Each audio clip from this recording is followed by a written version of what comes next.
They were the most luxurious machines that had ever been built.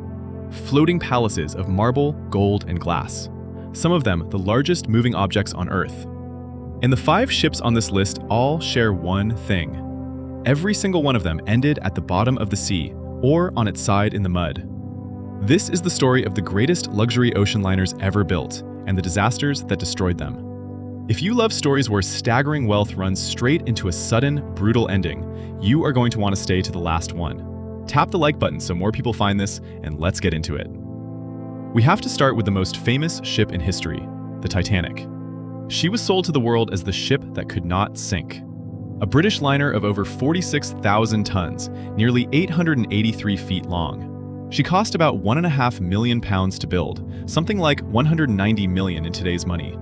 First-class passengers walked a grand staircase under a glass dome, dined in rooms that belonged in a palace, and were told they were on the safest ship afloat.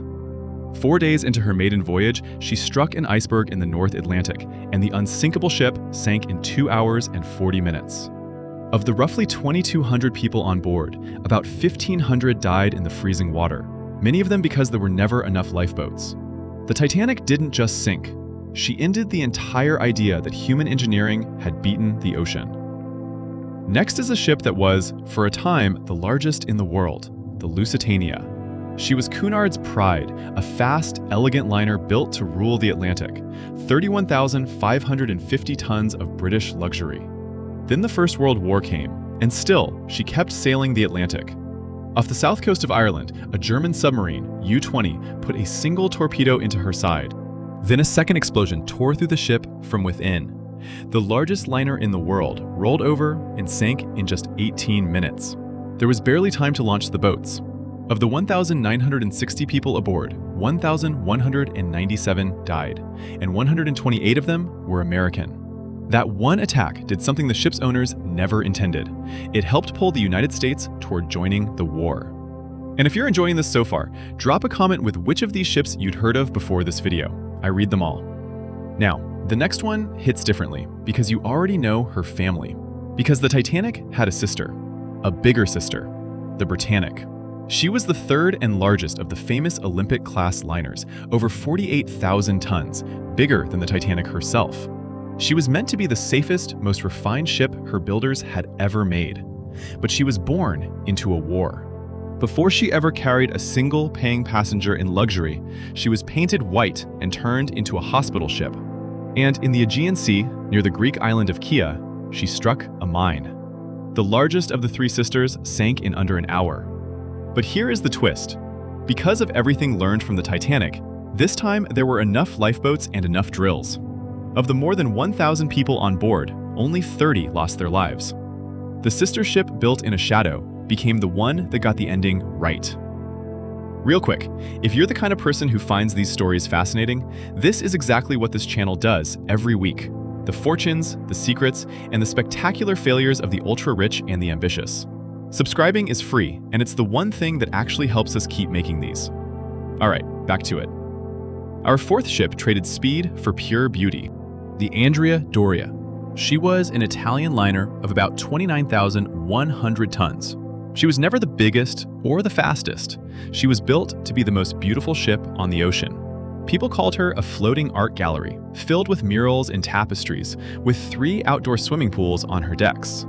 Then, one foggy night off the coast of Nantucket, another liner, the Stockholm, came out of the mist and drove its reinforced bow straight into her side. The Andrea Doria did not go quickly. She listed further and further for 11 long hours before she finally slipped under. And in that time, something remarkable happened. Rescue ships raced in, and 1,660 people were pulled off the dying liner. 46 people died, but it became known as one of the greatest sea rescues ever performed.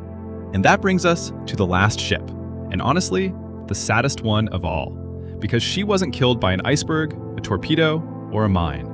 She was killed by a spark. The Normandie.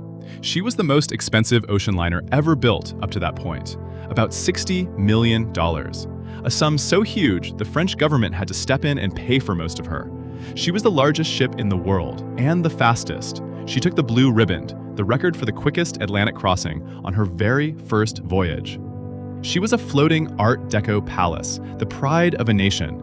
And then the war came, and the Navy began converting her into a troop ship in New York Harbor. A single welding spark landed in a pile of life preservers. The fire spread fast, and firefighters poured in so much water that the great liner slowly rolled over onto her side in the mud of the pier. She never sailed again. Often called the most beautiful ship in the world, destroyed not in a storm or a battle, but tied up at a dock in Manhattan. So there they are, 5 of the most luxurious ships ever built, and not one of them survived. If there's a lesson in all of this, maybe it's that no amount of money and no amount of engineering has ever truly conquered the sea. If you want to see what happens when that same kind of impossible ambition takes to the sky, I made a whole video on the flying palaces, the ones that cost hundreds of millions and never even took off. You can watch that one right here. And subscribe, because next week we're opening another door the ultra-rich would rather keep shut.